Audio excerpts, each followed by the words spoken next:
Familia, tal como se los adelantábamos, los legisladores morenistas hicieron su presentación oficial ante la sociedad como gobierno. Y aunque habían anunciado y aprobado temas interesantes de austeridad, sin embargo, ante el escándalo de la licencia otorgada a Manuel Velasco, se desviaron los reflectores de todo lo bueno que habían prometido. Y todo porque al senador de plástico Manuel Velasco se le dio permiso para irse a Chiapas a esconder bien los esqueletos de su closet. Por lo tanto, todo este tema se ha prestado para diversas interpretaciones y teorías. Aquí te hacemos nuestro espinoso recuento. Bienvenidos al Nopal Time, soy Saúl Soltero y hoy te presentamos un recuento de las 7 espinosas interpretaciones por qué Morena apoyó a Manuel Velasco. ¿Listos? ¡Comenzamos!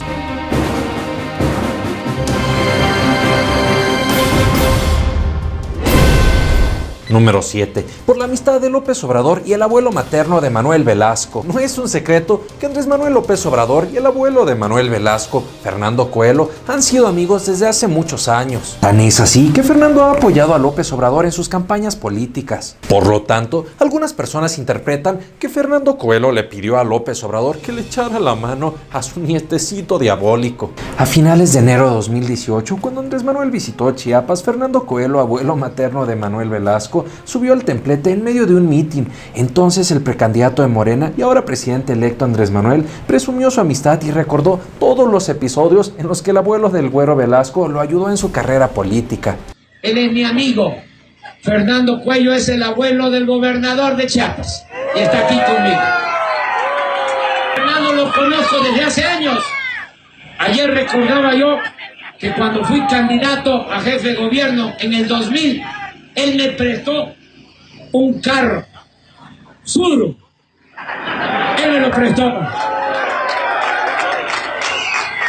Familia Nopal Times, ¿ustedes qué opinan de esta teoría o interpretación? ¿Creen que el abuelito del güero Velasco pudo haber metido las manos en el asunto? Número 6. Por la gran tajada del pastel que recibirá Manuel Velasco. Quizá para muchos se nos pudo haber hecho extraño y alto el precio que pagó Manuel Velasco por ausentarse 3 meses del Senado únicamente, en donde arrastró un poco o un mucho el prestigio de ambos partidos, en donde se hizo el traspaso de 5 diputados del Verde a Morena y además se realizaron modificaciones a la constitución local únicamente para terminar el mandato en Chiapas. Todo esto suena bastante innecesario. Y ustedes se preguntarán, ¿para qué tanta pinche insistencia de Manuel Velasco para regresar a Chiapas? ¿A poco le tiene tanto amor a su gente y está haciendo tan bien las cosas que no quiere que ningún gobernador interino eche para atrás todo su admirable trabajo? Pensar eso está muy alejado de la realidad, pues Velasco hizo un pésimo trabajo y eso todos lo sabemos. Sin embargo, aquí te revelaremos la principal razón por la que quiere Manuel Velasco regresar a gobernar. El abogado director Salvador Mejía, director de la firma Symmetrix, reveló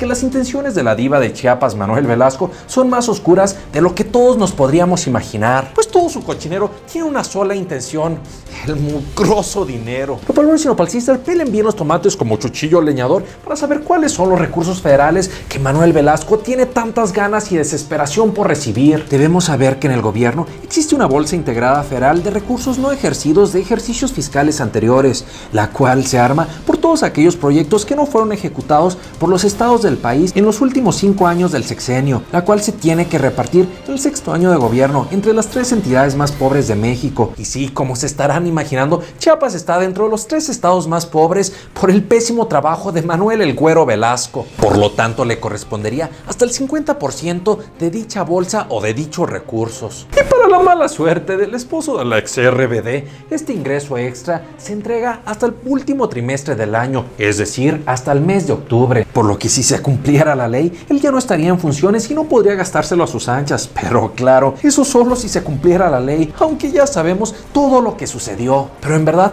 esos bonos extras valen la pena para desprestigiarse tanto por unos cuantos milloncitos. Bueno, les voy a decir a ustedes cuánta lana va a recibir la diva de Chiapas, que va a administrar con sus manillas güeras, y ustedes me dirán si vale o no la pena quemarse o desprestigiarse de esa forma. El gober de plástico debe de gastarse la nada despreciable cantidad de 52 mil millones de pesos, y lo mejor de todo para ellos es que tienen que acabarse todita la lana antes del 1 de diciembre de este año. Andy, caramba, no hombre, pues no hay comparación. Para un político cochino interesado, la elección estaba muy fácil, pues una Una alternativa era administrar en 3 meses un total de 900,000 pesitos de salario y prestaciones, u otra alternativa era administrar 52,000 millones de pesos. Con razón, no le importó a Manuel Velasco enrodarse todo lo que fuera necesario con tal de administrar esa jugosa cantidad de dinero. Familia Nopal Times, va a ser muy importante estar investigando y fiscalizando con lupilla, con lupita y con lupona en qué se va a estar gastando toda esa fortuna Manuel Velasco. Esperamos que en realidad sea para ayudar a nuestros hermanos de Chiapas que tanto lo necesitan, quienes viven en mayor pobreza, y no en bajar recursos por medio de empresas fantasmas para que terminen en los bolsillos de la familia Velasco rebelde. En fin, seguramente el principito chiapaneco ya tiene más gastado esos 52,000 millones de pesos que yo mi próxima quincena. Y eso que a ninguno de los dos nos ha llegado la lana.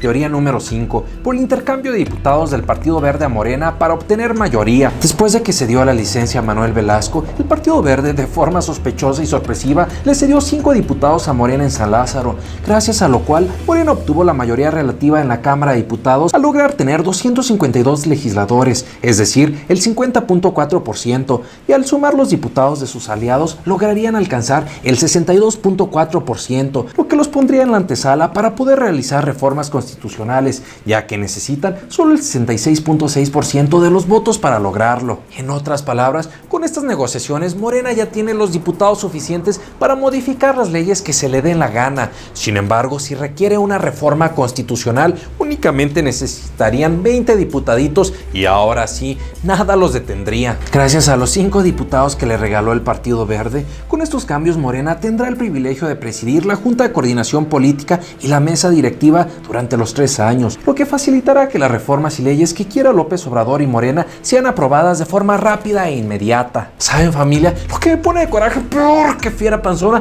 es saber que el trasfondo de este asunto es que nuestras flamantes autoridades o nuestros flamantes legisladores de Morena se pasaron por el arco del triunfo a la máxima ley mexicana, es decir, a la Constitución. Según el constitucionalista Alfredo Figueroa, el regreso de Velasco como gobernador va en contra del artículo 116 de la Constitución mexicana, el cual no permite que Velasco pueda regresar como gobernador después de que renunció a ser mandatario de forma permanente para ocupar su lugar en el Senado. Pensar que Ricardo Monreal se está prestando como cómplice para pasar por encima no de cualquier reglamentillo de colonia, sino de la ley máxima que tenemos los mexicanos, que es la Constitución, hace que me dé más frustración que la que sintió mi primo Tacho la vez que se arruinó la posibilidad de ser padre.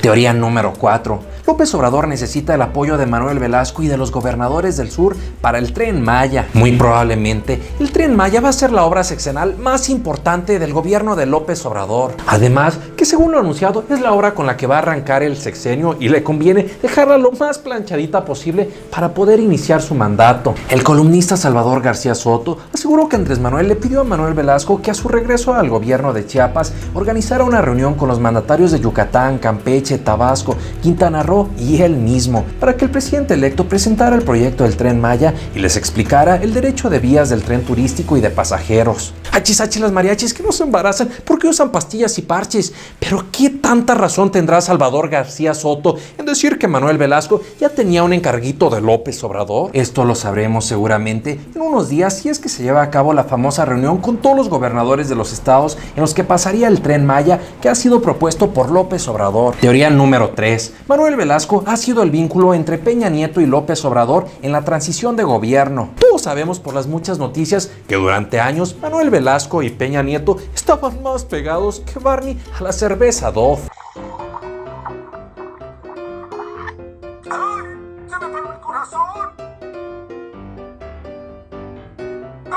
Por lo tanto, debido a la cercanía de López Obrador con el abuelo Fernando Coelho y el nieto Manuel Velasco, se podría explicar el secreto a voces, que Manuel Velasco ha sido un intermediario entre el equipo de Peña Nieto y el equipo de López Obrador, todo con el fin de facilitar que la transición de gobierno fluya sin sobresaltos ni contratiempos. Como ejemplo de la transición negociada entre Peña Nieto y López Obrador, lo de menos son las bonitas fotos en las que ambos muchachones posan de forma inolvidable poniendo caras así.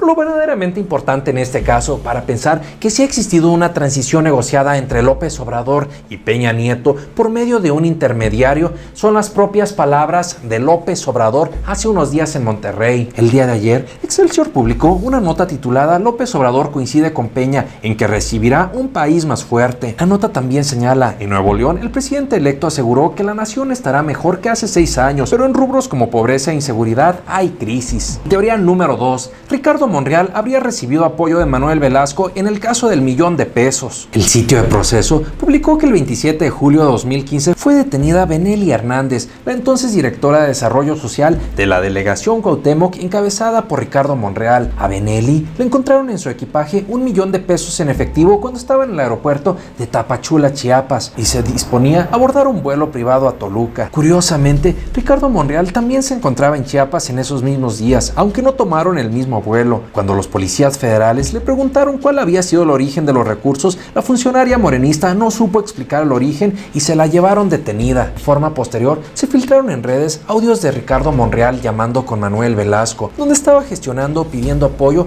para que Benelli, su funcionaria, fuera liberada. Por lo tanto, dicen las malas lenguas tuiteras que Ricardo Monreal habría pedido apoyo a Manuel Velasco que le echara una manita con su funcionaria detenida, aunque desgraciadamente, gracias a la nada bendita impunidad, no se supo de forma posterior cuál fue el origen de los recursos del $1,000,000 incautado, ni tampoco cuál fue el juicio penal que se le llevó a cabo a la funcionaria morenista de Ricardo Monreal. Ver que Ricardo Monreal se ha convertido en la hemorroide de Morena hace que me dé más frustración que la que sintió mi primo Chencho la vez que lo corrieron de su chamba por andar cumpliendo su sueño frustrado en horario laboral. ¡Cálmate, cálmate! Aquí tienen ustedes, señoras y señores, a esta que es Pedro el perro guayo, que lo llevan directamente sobre la bestia salvaje. La misma escena. Es que el perro lo empujó. Y teoría número 1. Se confirma la existencia del primor. Familia, después de la votación polémica en la que coincidieron tanto Morena como el PRI, se generaron diversas interpretaciones. Desde las versiones fatalistas que aseguraron que la fusión del PRI y Morena, alias el primor, iba a estar presente durante todo el sexenio de López Obrador. Y por otra parte, también se generó la versión que en realidad se trató de un errorcillo de novatos primerizos, que próximamente se le estarán pensando después de ver todo el alboroto en redes sociales los líderes de Morena para estar coincidiendo con las posturas y causas que impulse el PRI. Y por otro lado, también existe una versión más espinosa en la que señala que no se requiere que estén presentes los votos del PRI para que exista el primor, pues solo basta que los morenistas usen o hagan las prácticas prinosáuricas de pasarse a la ley por el arco del triunfo. Ojo, vale la pena reiterar que según el abogado constitucionalista Alfredo Figueroa, no solo se manipuló la Constitución de Chiapas, sino también se brincó o se fue en contra de la Constitución Nacional.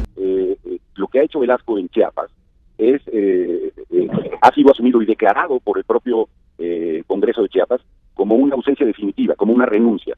Y entonces lo que opera es el artículo 116 de la Constitución. Es decir, el 116 de la Constitución plantea que ningún gobernante, ninguno, que haya ocupado ese cargo puede volver a ocuparlo ni como interino, ni como sustituto, ni de ninguna forma. Es decir, no estaría regresando de una licencia porque el Congreso de Chiapas ha determinado que es una ausencia definitiva la de Velasco, y por lo tanto el interinato, digamos, que tendría Velasco para terminar el periodo es inconstitucional conforme al artículo 116. Otra de las prácticas prinosáuricas es tirar línea o presionar a los legisladores para decirles cómo tienen que votar. En este caso se presionó para que los senadores fueran unos títeres levantadedos que no actuaran en libertad, pues al principio cuando se preguntó de forma económica, la gran mayoría de senadores morenistas levantaron la mano para rechazar la licencia. Por lo tanto, sí vimos a un partido Morena usando las prácticas priistas de seguir la orden o la línea impuesta por su coordinador, como en este caso fue Ricardo Monreal. Pero bueno, mi querida familia Nopal Times, recuerden que todo lo señalado han sido teorías o interpretaciones tanto propias como otras que hemos visto en redes de diversos analistas políticos. Por favor, siéntanse en total libertad, dejarme en los comentarios si coinciden con alguna o si tienen alguna otra interpretación respecto a este caso. Por lo pronto les invito a que me dejen de su ronco pechorruelo qué creen que va a ocurrir en esta historia. Opción A, López Obrador le llamará la atención a Ricardo Monreal y se quedará con la lección que la gente y los medios seremos críticos de todos los errores que cometan para que gobiernen de forma honesta como lo lo prometieron en campaña. Opción B, si siguen cometiendo errores, en el 2021 Morena perderá la mayoría en la Cámara de Diputados al perder la elección. Opción C, deberían correr a Ricardo Monreal por ser un verdadero problema para Morena y para todo el país. U opción D, se debería investigar toda la corrupción cometida por el gobierno de Manuel Velasco para que vaya a la cárcel y sobre todo porque se brincó de forma cínica a la Constitución. Pensar que Manuel Velasco sea el jitomate podrido que echa a perder a los políticos de Morena hace que me dé más frustración que la que sintió mi primo Chemo la vez que por andar de llevadito tuvo el peor día de su vida.